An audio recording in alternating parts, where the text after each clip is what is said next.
Nonganbagi ayuktu Chitra chatnaba phiro loisali. Graduation loibaga rhymes teacher training yauribani. Natasha gidi watli, yamna watli, session haugudabasu. Chitra na. Nathanda lehauba tarena. Natasha na. Chitra na. Yamna de boring churani taurise. Natasha na. Hainareda. Hostel da ithanta lehauba yawe thaina. Babana lauba laktabagi. Adusu thama makhai ithanta leiriba. Chitra na. Aidi ngamjararoi. Natasha na. Aina sum laikibai aina khraba. Ado nang thengani. Chitra na. Chalukige phajana leiramuko. Natasha na. Hoi. Chitra chatkre. Natasha do mathanta leibaduda wakhal jajat khali. Balcony da thoklaga lambi da mi chatpa gari chelibadu sum yengi. Ngaihak yinglamlaga room da changlaktuna charge tawraga leiriba phone du lauthoi. Diary puthoktuna khwai maning thangba leimaida iriba phone number du nammi. Ngaihak khanjanaraga call tawshali. Adubu pairaktre. Natasha amuk hallaga tawrudre. Phone du hanagi mafamda thamge tawbaga haujiki number du mak call back tawrai. Khaurangna paikhali Natasha. Hello, dachingkai. Kana oirabano? Aine Natasha ne. Guwahati da thengnabado. Oh, Natasha nungairibo? Nungairiye. Oh, sum tawrairo kai lege? Dachingkai haujikai da lege. Press da lei thabak loidri. Dachingkai nathanda leibro hauje. Adwaida kana lege? Ithandane kaidore hairo. Thainagi hainakiba warido. Proof sindo dachingkai da leiriba natra. Leiriye. Aina dum chekshina thamne kaisu khaluno. Ai Imphal da lai sungzamai da leiri hauje. Adude unase haira. Photo se mayam da hekta kudakta flash tawbadi yakiroi. Ai khoigi baking da kanam da laite. Unaba yakiroi. Ai hostel da leirini. Athuba da rent da lainaba selani. Aduga mu hairake. Haujik flash tawbagi wanatida. Dachingkai sum hangbane. Ado Kulai paiba mana aikhoigi lepiradi yagadro. Ha, kaibo? Kaisu nate. Ai renta leirakanda hairage. Photo singdo mangandana thambiyo. Hoi. Adudi thamage dachingkai. Thamo. Call du thamkhibaga Natasha sor sangna hontoi. Mami chejet uisali wakhal da khali. Upai ma tawraga sarga nakshina daba yade. Manataba atapa pambai leite aige. Uisalamba mitu tapna pangthorai, tapna mamunuglai, marau leiba minok ama. Sakhenbi apsara mahakna karigi mitrang utpano. Sathau banungsa mahakpu phage haina khanbara. Miram dalanbung oihanbi nasagi da khanbin haigadra. Nangi kari marino, nangi kari pandamno. 2 p.m. Ilis Lamfel. Ahanba oina nek Suras amadi Simran unakiba maphamduni. Chap manaba pungni, chap manaba miyoini. Manadribase sanagadawriba wariduni. Warido haudokfam ikhangkhangnada tumin lainai neksu Surasu. Simran juistu sip ama chinglaga wangang lai. Kay warina da Suras yamungcha. Nekna. Simran nanglana di khanganuko. Simran na ekta hayo yamungcha. Nekna. Nahan aina thilakpa nangi namanabido. Magi maramda khara hange tawbane. Simran Suras da yengi. Ngasidi Suras hanaga manade. Wa kaya nganglaktre. Noaga sum leibadusu ngasidi yam serious oiba sakfam amada laikre. Simran nikta amuk onchilae. Simran na hango yamungcha. Nekna. Mase hauji kaitamige. Simran na sida master tawba lakpane. Nekna session haugadabadi yam olisidi. Simran na ma Imphal di yam chaninge dum haibane. Mapasu kakwada leibane thika tawraga. Nekna oh mahana kaida tamake. Simran na Guwahati da piklingadigi adum tamae haibane. Graduation na Don Bosco University loirakpa oiramale. Nekna Lakhipurda gini komase. Simran na aiga thengnabadi hojaidane. Machedo, Hosai de Yumpanba, Macheoi de la Pama. Nickna. Okay. Simran na. Kaili Giambungja. Nick Surasta Haifit Jing Lay. Suras Mangak to Haifit Illaga, Ingit Vire. Aniduna Taurido Simran de Gian Ingam Gauri. Nick Magi Poketaki Letarama Puturutuna, Simran Gimamang the Tami. Nickna. Sigi letter Shida, undersigned Toriba Mindo. Magira, Jumbram to Ying. Simran letter do hang tok like a yengi. Ngay hak later ka ngak na Nick the Yang Kalae. Nick, kay daw ragi haibagam pisum anido haifit in Kali. Simran na. Yamung jaga, magahana kang na bro. Nick na. Kang na de. Letter giming sida, ma oiram daw malapag itirak pa ni. Simran na. Mana haibada pisak to.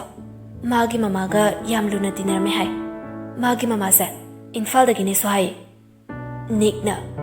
Ma jay ki yamung surage. Simran na. Ay na thakara hali. 22 sudora ba ni ma. Nick to min na lay. Ngayag wakan kali. Nick na. Maga iga unanabam ta singira. Simran kahe na ngakri. Nupa ani do da yengi amuk amuk. Suras na. Nang nayanabam ta silo. Chakchana ba ni haigira. Kay no masilaga oiro siyay. Simran na. Mado. Natasa do. Kay daw doon nuy gisa. Suras na. Ihe, kay sudaw rohi. Pisa ka mo igi mamaga tinarami haibani na. Mangon na sumari saraga karakana kadrana tau bane. Simran na. Singdi sing ko. Imana bidu da. Paba punba no may dab ka tau radi yaroy da bane ay di. Nick na. Tau roy da kenta. Wari sumsaning bagine. Simran na. Oy, ay mangon da haikige. Suras na. Ay kayaw doon ni kem hayo no. Chaksa se ka hayo. Simran na. Kaida sana doon ni hayo bay dia. Suras na. Unthong na bangkre. Namana binamaro lama kakak law riba. Singda sana doon ni hayo. Simran na. Ay chalage dudi. Suras na. Chalo, horin phone na wari sana rasi. Simran do fit lay thok laga jet kre. Suras ka nika sumpamli. Nik wangang da na tumina fam laga lay badu da. Suras nik da on chile. Han kiroy sayro. Wakal ama sumkali ni. Kay wakal. Haujiki wado yarak tong manda ba. Kay ge. Mana lady do hostel mali. Ngarangi do. Hostel dagi jatok pa yaram jadi. Yana ba haija ni Simran na. Ay sukan na haigi simda. Chala say. Ani do gari da karakle. Karan haurakle suraso. Nang handak matang sida na idure na. Karino. Kon thau jampi sakse laiwe na latpe yai nang na. Kari sa salure suras. Taseng ni hekta hairo haibro. Ko tharaga laigano nupi gi type ta. Nang kes bai bagi namada nupi phangdore haibani ne sakhin ba bhut. Gari sidai kautharam ni nang. Aina haibsa ek chumdra ba yengo. Aina haibo wabu soi haibro. Phaklang da leitum thaba gumba ni. Phaklang ga hobada litho ga jakibado. Hey sakta thiye. Pisa thana shiro. Nang ngarangi nupi do hek lawrode engonda lupa kya bige ba. Lupa ama. Tuto nungsiba ma yauri bana. Yade ba nang yade haisini ko aina. Taba yaba wangang na sida. Taba yaba wani kaino aina ngangi se. Aina magi wari tauba sida nasak to may ngala mathaulay. Tasengna Krishna male. Tukatche he suras. Krishna Radhabu haiba yani ne nui ani de. Amaduna Radhabu mali ne. Mani. Radha Krishna do. Nanga classmate oirak panina khangam ni nang dimunna. Hoine, tiffin ga chamin na ini ne.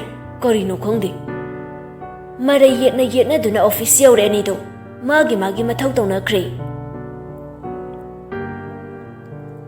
Numidang chaktok pagana tasa mapada call taw duna wari sanare. Baba, rin to thirabo. Thiri abemcha. Nang bungai ngam singam da bataw ganu ko. Ado baba, hayune. Session hago da baswali ay computer course ma yaushinga. Adu siya. Baba sila age. Hoy baba. Abemcha. Handak yumsa kay sanu mise. Baba gi sarduna nang bupura u. Jaksa se haidina kan hekta haire.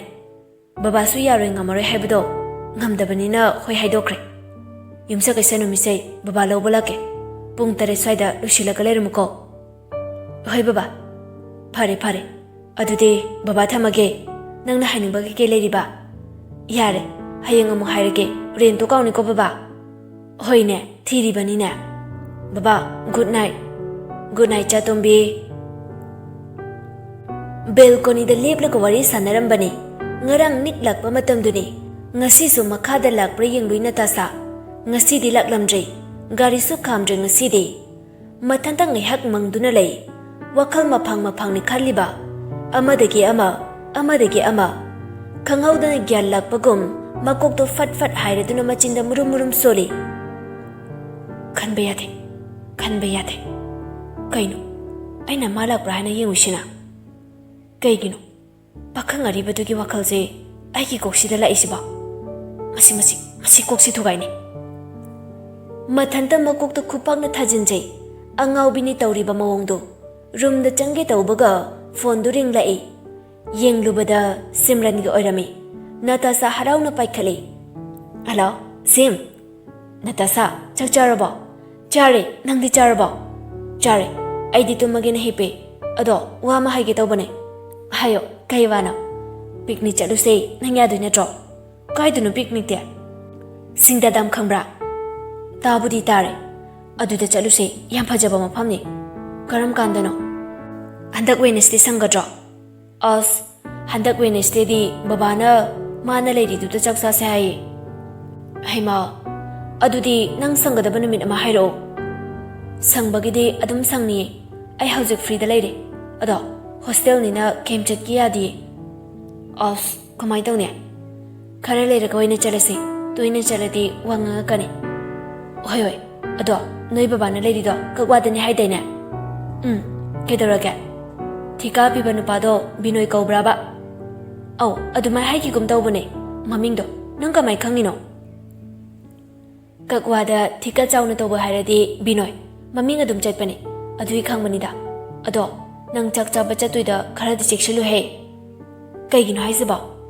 Machano pa yam ngawsina ba malay bani. Noy baba su lay bani na kay su tawro ida adu badi. As yam tandori da. Noy baba lay dudi kay su tawro ida.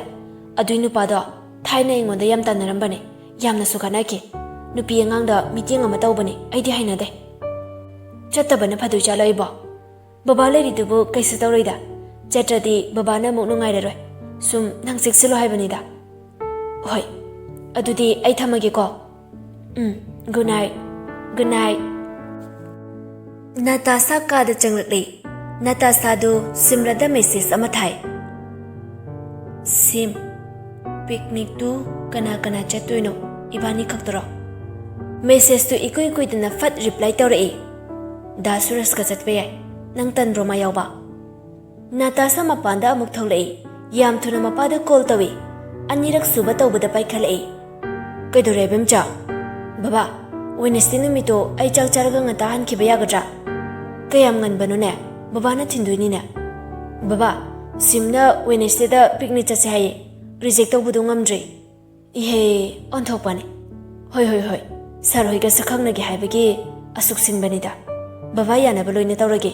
Noy giduna kitang thenglap chatlo. Hoy baba, thamage. Hoy. Phone du yeng lubada Simran gi message ama lerami. Natasha, kaidorage. Da suras yaw batalasu adum hairo. Natasha Simran da sat call tawshali. Simran su yam thuna paikhalai. Sarban tasa. Saude, ay baba ga wari sarubani. O, ay di nang saukrabay ning mare pakhaluri ni. Wednesday do, pung tara soy da sapaya ga dro. Thing bro yam na. Adum yabasu yayi. Ay som da chaluraga amuk laktu ni. Hoy, adum ay sila se.